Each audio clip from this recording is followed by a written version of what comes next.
अफगानिस्तान के जमीन में दबा है बेशकीमती खजाना। खजाने पर नजरें गड़ाए बैठे हैं चीन और पाकिस्तान। खजाना मिला तो बदल जाएगी अफगानिस्तान की तस्वीर। दोस्तों, इसी साल अगस्त में तालिबान की वापसी के बाद पूरी दुनिया में अफगानिस्तान को लेकर चिंता का माहौल बन गया था। पूरी दुनिया बस यही सोच रही थी कि 20 साल तक अमेरिका की सरपरस्ती में रहने वाले अफगानिस्तान में अब क्या होगा। क्या आतंकवाद को फैलाने वाले इस देश को चला पाएंगे, और क्या जिनके पास केवल आतंकी संगठन चलाने का अनुभव है, क्या वो एक पूरे देश को चला पाएंगे। हालांकि लोगों की ये सोच सही भी साबित हुई। तालिबान के हाथ में सत्ता आने के बाद अफगानिस्तान के हाल और बेहाल हो गए हैं। आज अफगानिस्तान का हाल यह है कि वहां के लोग एक रोटी के लिए परेशान हो रहे हैं। तालिबान के पास देश चलाने के लिए पैसे नहीं हैं, और जो थे वो अमेरिका ने फ्रीज कर दिए हैं। यानी तालिबान के पास अब एक फूटी कौड़ी नहीं है। अफगानिस्तान की माली हालत पहले से ही ठीक नहीं थी, लेकिन तब दूसरे देशों और अमेरिका से मदद मिल रही थी। लेकिन तालिबान का राज आने के बाद वो भी बंद हो गई। हालांकि अफगानिस्तान एक गरीब देश जरूर है, लेकिन हकीकत यह है कि दक्षिण एशिया का ये देश लाखों करोड़ रुपए की बेशकीमती खजाने का मालिक है। इसका इस्तेमाल कर अफगानिस्तान अपनी बदहाली दूर कर सकता है। गरीबी रेखा के नीचे जी रहे अपने अधिकांश नागरिकों के जीवन को बेहतर बना सकता है। भू राजनीति और भू सामरिक दृष्टि से दक्षिण एशिया में बसे देश अफगानिस्तान का महत्वपूर्ण स्थान है, जो दुनिया भर के देशों को आकर्षित करता रहता है। आज ये देश लंबे समय से चल रहे हिंसक युद्ध के बाद तालिबान के कब्जे में है। कुछ लोगों का कहना है कि सालों बाद तालिबान ने अफगानिस्तान में गुलामी की जंजीर को तोड़ा है और अमेरिका के 20 साल के सैन्य शासन को खत्म किया है। वहीं कुछ देश मानते हैं कि तालिबान कट्टरपंथी सोच को मानने वाला एक आतंकवादी संगठन है। इस स्थिति से इतर एक शोध से पता चला है कि अफगानिस्तान के जमीन के नीचे बेशकीमती खजाना दबा हुआ है। दक्षिण एशिया का यह देश, जो बेशुमार दौलत का मालिक है, राजनीतिक अस्थिरता की वजह से यहां मौजूद संसाधनों का सही इस्तेमाल कभी नहीं हो पाया है। यहाँ की जनता गरीबी रेखा से नीचे जीवन जीने को मजबूर है। आतंकी घटनाओं का इतिहास अफगानिस्तान में नया नहीं है।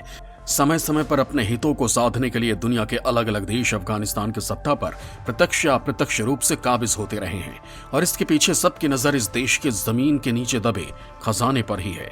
दोस्तों, अफगानिस्तान की जमीन के नीचे जो बेशकीमती खजाना दबा है, वो कोई हीरे जवाहरात की शक्ल में नहीं है, बल्कि वो जमीन के नीचे खनिजों के रूप में मौजूद है। दोस्तों, आज के इस वीडियो में मैं आप लोगों को अफगानिस्तान के जमीन में मौजूद इसी बेशकीमती खजाने के बारे में आप लोगों को बताने वाला हूं। साथ ही मैं ये भी बताऊंगा कि कैसे कुछ देश इसी खजाने के लालच में तालिबान से अपनी दोस्ती को बढ़ा रहे हैं। दोस्तों, वीडियो को बिना स्किप किए पूरा देखिएगा, तभी आप लोगों को इस खजाने के बारे में पता चलेगा। अफगानिस्तान में मौजूद $1 ट्रिलियन का खजाना खनिज रूप में जमीन में छिपा है। ये खजाना 2010 में अमेरिका ने खनिजों का लगाया था पता। 10 सालों में अमीर बन सकता है अफगानिस्तान। दोस्तों, अफगानिस्तान एक गरीब देश जरूर है, लेकिन अगर अफगानिस्तान चाहे तो 10 सालों के अंदर एक अमीर देश भी बन सकता है, और इसके लिए उसे बस अपनी जमीन के अंदर दबे खजाने को बाहर निकालना होगा। दरअसल अफगानिस्तान के जमीन के नीचे ऐसे दुर्लभ खनिजों का भंडार है जो अगर बाहर आ जाए तो अफगानिस्तान की किस्मत बदल सकती है। दरअसल 2004 में अफगानिस्तान पर अमेरिकी कब्जे के बाद अमेरिका ने यहां की जमीन के नीचे दबे इन खनिजों की तलाश शुरू की थी। अमेरिका के एक सर्वे के अनुसार इस देश में लगभग 75 लाख करोड़ रुपए की खनिज संपदा मौजूद होने का अनुमान है। इतने बड़े पैमाने पर दबे खनिज संपदा का पता 2010 में अमेरिकी सैन्य अधिकारियों और भूगर्भ विज्ञानियों ने लगाया है। ये एक ऐसा रहस्य था जो अफगानियों की जिंदगी को बदल सकता था। अधिकारियों ने पाया कि इस देश की धरती के नीचे $1 ट्रिलियन अमेरिकी डॉलर से भी अधिक खनिज तत्व मौजूद हैं। इनमें से कुछ खनिज ऐसे हैं जिसकी मौजूदा समय में दुनिया को सख्त जरूरत है और जिसकी उपलब्धता दुनिया में काफी कम है। भूगर्भ विज्ञानियों और अमेरिकी अधिकारियों के अनुसार पूरे अफगानिस्तान की धरती के नीचे आयरन, कॉपर और सोना जैसे खनिज मौजूद हैं। सबसे खास बात यह है कि अफगानिस्तान के जमीन में लिथियम खनिज बड़ी मात्रा में मौजूद है। दुनिया भर में लिथियम की उपलब्धता बेहद कम है। इसे पर्यावरण संकट को खत्म करने के लिए इस्तेमाल किए जाने वाले तकनीक के लिए भी अहम माना जा रहा है। दरअसल लिथियम का इस्तेमाल लैपटॉप और मोबाइल की बैटरियों में होता है। अमेरिकी रक्षा विभाग पेंटागन ने खुद अफगानिस्तान को लिथियम का सऊदी अरब बनने की बात कही थी। इंटरनेशनल एनर्जी एजेंसी के मुताबिक साल 2040 तक 8 से 40 गुना लिथियम का प्रोडक्शन दुनिया भर में होने लगेगा। एक रिपोर्ट के मुताबिक अफगानिस्तान में $1 ट्रिलियन की कीमत के संसाधन मौजूद हैं, लेकिन हर साल सरकार खनन से $30 करोड़ का रेवेन्यू खो देती थी। खराब सुरक्षा कानूनों की कमी और भ्रष्टाचार के कारण बेकार हो रहे संगठनों की वजह से इस क्षेत्र में अफगानिस्तान विकास नहीं कर सका।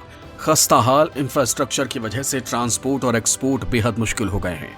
दरअसल साल 1960 और 70 के बीच सोवियत संघ और पूर्वी यूरोपियन देशों ने मिलकर इस देश के भूगर्भीय स्रोतों का सर्वे किया था, लेकिन दशकों से चल रहे युद्ध, गृह युद्ध और आतंकवाद की वजह से अफगानिस्तान का खजाना जमीन के अंदर ही दफन है। साल 2010 में यूनाइटेड स्टेट्स जियोलॉजिकल सर्वे और अफगानिस्तान जियोलॉजिकल सर्वे ने मिलकर 34 राज्यों में 24 जगहों का पता किया था जहां पर प्राकृतिक संसाधनों का अकूत भंडार है। तब पता चला था कि 75.55 लाख करोड़ रुपए की प्राकृतिक संपदा भरी पड़ी है। अफगानिस्तान में खनिजों और धातुओं के स्रोत का अध्ययन करने वाले जियोलॉजिस्ट स्कॉट मोंटगोमेरी ने बताया था कि इस देश में अगर 7 से 10 साल तक बड़े पैमाने पर खनिज खनन का काम हो तो ये देश की आर्थिक स्थिति को सुधार सकता है। एक स्टडी में पता चला था कि यहाँ पर 15.39 crore kilogram lead zinc, 10 crore kilogram celestite और 2698 किलोग्राम सोना है। अफगानिस्तान में सबसे ज्यादा लौह अयस्क है। 2.22 लाख करोड़ किलोग्राम लौह अयस्क से 2 लाख एफिल टावर का निर्माण किया जा सकता है। साल 1889 में पेरिस में बने 1063 फीट ऊंचे एफिल टावर के निर्माण में 73 लाख किलोग्राम लोहा लगा था, जबकि अफगानिस्तान में ये भरपूर मात्रा में है और इसी वजह से दुनिया के कई देश अफगानिस्तान के इस खजाने पर अपनी नजरें गड़ाए हुए हैं। इनमें सबसे आगे है चीन। दोस्तों, वीडियो में आगे आप लोगों को चीन की इसी हरकत के बारे में बताने वाला हूं। अफगानिस्तान के खनिजों पर चीन की नजर। खनिजों के लिए तालिबान से दोस्ती बढ़ा रहा चीन।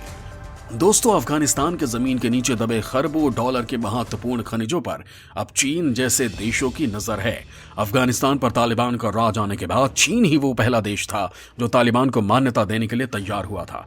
उस समय चीन ने कहा था कि वो देश में सरकार बनने के बाद अफगानिस्तान में तालिबान को राजनयिक मान्यता देने पर फैसला करेगा। दरअसल चीन की नजर अफगानिस्तान की खनिज संपदा पर है, क्योंकि बड़ी मुश्किल से मिलने वाले इन धातुओं का इस्तेमाल इलेक्ट्रिक और हाइब्रिड वाहनों के लिए दोबारा चार्ज की जाने वाली बैटरी, आधुनिक सिरामिक के बर्तन, कंप्यूटर, डीवीडी प्लेयर, टरबाइन, वाहनों और तेल रिफाइनरों में उत्प्रेरक, TV, laser, fibre optics, superconductors और ग्लास पॉलिशिंग में किया जाता है।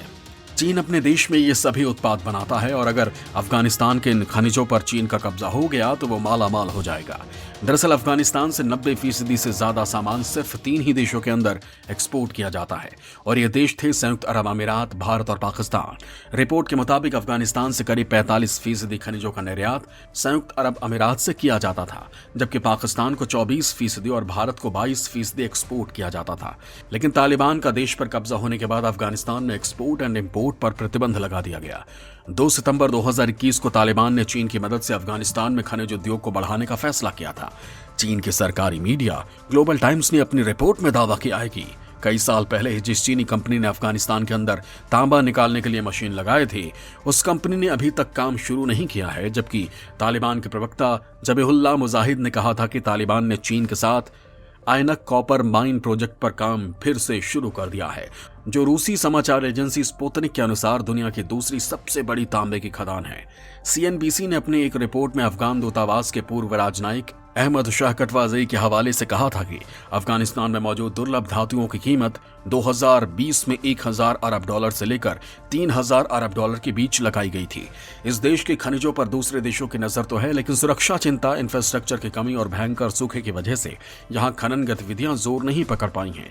लेकिन तालिबान के नियंत्रण के बाद स्थितियां तेजी से बदली हैं, क्योंकि चीन और पाकिस्तान जैसे पड़ोसी मुल्कों की नजर इसी खजाने पर है और वो इसमें अपनी अहम हिस्सेदारी सुनिश्चित करने के लिए तालिबान की मदद कर रहे हैं। मौजूदा वक्त में चीन, कोंगो और ऑस्ट्रेलिया के पास 75% लिथियम, कोबाल्ट और अन्य खनिजों पर नियंत्रण है। अगर चीन अफगानिस्तान के खनिजों पर भी कब्जा कर लेता है तो वो इस बाजार पर अपना पूरा नियंत्रण कर सकता है।